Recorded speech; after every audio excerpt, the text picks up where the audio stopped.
ये साल की सबसे डरावनी हॉरर फिल्म है। लिफ्ट में सिर धड़ से अलग करना, अस्पताल के बिस्तर पर कमर से काटना, फिल्म के हर सीन से एड्रेनालाइन रश होगा, तो इसे मिस मत करना। हीरोइन लिंडा बेस्ट फ्रेंड कार्ला के बुलाने पर देर रात पार्टी में जाती है। उनके कुछ बुरे दोस्त जांग टकराते हैं और वे नशे में धुत हो जाते हैं। जब लिंडा की नींद खुली तो उसे बहुत हल्का महसूस हुआ। वह वॉशरूम चेहरा धोने के लिए जा रही थी, तभी उसके दोस्त ने उससे छेड़छाड़ की। लिंडा तुरंत होश में आती है। उस बदमाश से छूटकर दोस्त कार्ला को पुकारती है। जवाब न मिलने पर वो घबराकर भाग जाती है। अगली सुबह कार्ला की माँ अपार्टमेंट लौट कर देखती है कि घर गंदा पड़ा है। शीशा टूटा था, बाथटब पर खून के निशान भी थे। माँ को सबसे ज्यादा चिंता थी कि बेटी कार्ला गायब है। वो तुरंत लिंडा को फोन करके पूछती है, लेकिन लिंडा भी हैरान थी। पिछली रात से उसने कार्ला को नहीं देखा था। देखते ही देखते 1 महीना बीत गया। कार्ला जैसे गायब हो गई थी। माँ को यकीन था कि उसकी बेटी उसे छोड़कर नहीं जा सकती, इसलिए वो सबसे मशहूर तांत्रिक के पास जाकर मदद मांगती है। तस्वीर राख होते ही तांत्रिक 4 शब्द बुदबुदाती है। अपनी सहेली की मौत की खबर से लीना सदमे में थी, तो वह तुरंत कारा के घर पहुंची। बूढ़ी माँ काफी थकी हुई लग रही थी। बेटी कारा का जिक्र होते ही वो बेकाबू होकर फल चाकू लेकर बेडरूम में चली गई। लीना को चिंता हुई। वह चुपचाप पीछे गई और दरवाजा खोला, पर देखा बूढ़ी माँ बिखरे बाल, भयंकर चेहरा लिए उसकी तरफ मुड़ी। तुम्हारी इतनी हिम्मत! लीना डर के मारे भाग गई और उसी दिन से वह हर रोज बुरे सपनों से जागने लगी थी। और भी अजीब ये था कि उस दिन टॉयलेट में उसे पर्दे के पीछे से पानी की आवाज आई। उसे लगा भाई नहा रहा है, और तभी बाहर से भाई के दरवाजा खटखटाने की आवाज आई। तो फिर पर्दे के पीछे कौन छिपा था? लीना डर के मारे बाथरूम से भाग गई। भाई ने अंदर जाकर लाइट जलाई और देखा, पर उसे कुछ भी अजीब नहीं मिला। उसी पल लीना का यौन उत्पीड़न करने वाला घुंघराले बालों वाला आदमी अपार्टमेंट लिफ्ट में घुसा, लेकिन उसने दरवाजे पर खड़ी लाल कपड़े वाली आकृति को उसने 9वीं मंजिल का बटन दबाया और लिफ्ट चौथी पर रुक गई। लाल कपड़े वाली आकृति फिर आ गई। घुंघराले बाल वाले ने डरकर दरवाजा बंद किया और लिफ्ट हर मंजिल पर रुक गई। लाल कपड़े वाली महिला एक कदम पास आई। 7वीं मंजिल पर लिफ्ट नहीं खुली, क्योंकि वह लिफ्ट के अंदर थी। घुंघराले बाल वाला व्यक्ति घबराकर भागा, पर पैरों को किसी ने खींचा और उसका सिर दरार में फंस गया। और फिर सबसे भयानक दृश्य सामने आया। अगली सुबह लीना अपने दोस्तों संग घुंघराले बाल वाले के अंतिम संस्कार में शामिल हुई। ऑनलाइन वीडियो देख उसे लगा कार्ला की आत्मा बदला लेने आई है, और उसने दोस्तों से पूछा कि क्या वे कुछ छिपा रहे हैं। उनमें से बड़ा आदमी सबसे ज्यादा भड़क गया। उसने लीना को पागल कहते हुए डांटा और फिर अपनी गर्लफ्रेंड के साथ जल्दी से वहां से चला गया। वापसी पर श्याओली ने बड़े आदमी से पूछा, कार्ला को बेडरूम में चीखते सुना था, फिर भी उसने उसे अंदर क्यों नहीं जाने दिया?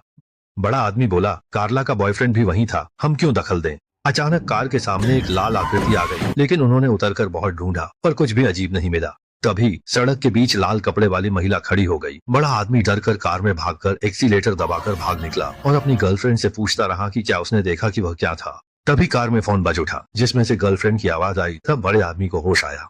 आगे की सीट पर लाल कपड़े वाली भूतनी थी। उसने तुरंत गाड़ी रोकी और दरवाजा खोला। उसी समय लीना का छोटा भाई पड़ोसियों के शोर से सो नहीं पा रहा था, तो उन्हें धीरे बोलने कहने गया। पर जैसे ही लड़का मुड़ा, एक काली परछाई उसका पीछा कर रही थी। वह डर के मारे सरपट घर की ओर भागा, पर घर का दरवाजा नहीं खुला, तो वह आखिर में कोने में जा छिपा। खैर, कुछ ही देर में लीना ने दरवाजा खोला। छोटे लड़के ने बहन को खींचकर घर के अंदर छिपा दिया। पीछे मुड़ा तो वही लाल कपड़े वाली भूतनी थी। आवाज सुन लीना तुरंत उठी। देखा कि छोटा भाई हवा से गिरा है, पर गंभीर चोट नहीं आई थी। मगर तभी दरवाजे पर खटखटाने की आवाज हुई और वह बड़े लड़के की गर्लफ्रेंड जियाओली थी। प्रेमी की दर्दनाक मौत देख उसका रो रो कर बुरा हाल हो गया था, और यह घटना भी अजीबोगरीब थी। भूतनी के लाल कपड़े देखकर जियाओली को लगा यह कारा की असंतुष्ट आत्मा है। लीना के मन में एक विचार आया। अगले दिन वह जियाओली और कारा के बॉयफ्रेंड पुडिंग के साथ सबसे मशहूर तांत्रिक के पास गई। उन्होंने अपने हाल के अनुभव दोहराए। तांत्रिक ने एक पंजी खोली, जिसमें उन सभी औरतों का रिकॉर्ड था जिन्होंने लाल कपड़े पहनकर आत्महत्या की थी। उसका रोष प्रतिशोधी आत्मा बन उन सबको मार डालेगा जिन्होंने उसे सताया। ये सब खत्म करने के लिए उसका शव ढूंढना ही होगा। लीना को समझ नहीं आया, वह तो कारा की घनिष्ठ सहेली थी, फिर कारा उसे भी क्यों चोट पहुंचाना चाहती है। तांत्रिक तुरंत जवाब न दे सकी। उसने कारा का शव ढूंढने की सलाह दी। उसने लीना के लिए आत्मा से संपर्क करने की रस्म की, ताकि वे कारा से बात कर सके। तांत्रिक की क्रियाओं से लीना को अंधेरा महसूस हुआ और वह तुरंत बिस्तर पर दब गई। धुंधलेपन में उसे कारा तालाब में मदद के लिए चिल्लाती दिखी। तभी लीना तंद्रा से जाग उठी। तांत्रिक पर प्रतिशोधी आत्मा का आवेश हो गया है। उसने चाकू उठाकर जियाओली पर बेरहमी से वार किया। होश में आते ही लीना उसे बचाने के लिए दौड़ी, लेकिन जल्द ही वो भी उसके चंगुल में फंस गई। हालांकि पुतिन सही समय पर आकर बचाव के लिए आ गए और तांत्रिक को पकड़कर बालकनी से नीचे धकेल दिया। संकट टलने के बाद घायल जियाओली को अस्पताल ले जाया गया, पर लीना को लगा कि यह मामला अभी खत्म नहीं हुआ है। वो एक बार फिर कारा के घर जाकर शव ढूंढना चाहती थी। वह जैसे ही दरवाजा खोलते हैं, कमरे में भयानक बदबू आई। लीना ने हिम्मत जुटाई और शयन कक्ष में कार्ला की मां को लाल कपड़े में लगता हुआ पाया। असल में उनसे बदला लेने वाली कार्ला की माँ ही थी जो द्वेष से भरी थी। अगली सुबह लीना और बाकी लोगों ने कार्ला की माँ की अस्थियों को मोक्ष दिलाया। उन्हें लगा कि अब यह मामला खत्म हो गया है। घर लौटकर लीना स्नान करने गई, पर स्नान घर में घुसते ही लाल कपड़े वाली भूतनी ने उसे बाथटब में खींच लिया। बेहोशी में उसे कार्ला की शिकायत सुनाई दी। लीना ने संघर्ष करते हुए पैर से ड्रेन वाल्व दबाया, जिससे वह डूबने से बच गई। उसे शाओली का ख्याल आया जो अस्पताल में थी। उसने उसे फोन करने का सोचा, पर उसे क्या पता था कि वह मौत के कगार पर थी। शाओली का शरीर अस्पताल के बिस्तर पर बंधा था, हिल न सकी। वह देखती रही कैसे बिस्तर का तख्ता मोड़कर उसके शरीर को 90 डिग्री तक मोड़ रहा था, जब तक सिर और पैर पूरी तरह चिपक न गए। शाओली का फोन कोई भी नहीं उठा रहा था। लीना को लगा कि यह खत्म नहीं हुआ है। उसने तुरंत पुतिन को फोन कर कार्ला के घर मिलने बुलाया, क्योंकि कार्ला की माँ असली वजह नहीं थी बल्कि उसकी लाश थी। लीना जल्द ही कार्ला के घर पहुंची और रसोई के नल से काला तरल लगातार टपकते देखा। अचानक पोर्ट से बालों का एक गुच्छा निकला। लिन्या को लगा कहीं कार्ला का शव पानी की टंकी में तो नहीं। वह तुरंत लिफ्ट से छत पर गई, ढक्कन खोला और तेज बदबू नाक में घुस गई। रोशनी में देखने पर लाल कपड़े में कार्ला वाकई अंदर ही थी। तभी कार्ला का बॉयफ्रेंड पुडिंग वहां आ गया। लिन्या मदद के लिए रो रही थी, पर उसने गुस्से में आगे बढ़कर लिन्या को पानी की टंकी में धकेल दिया।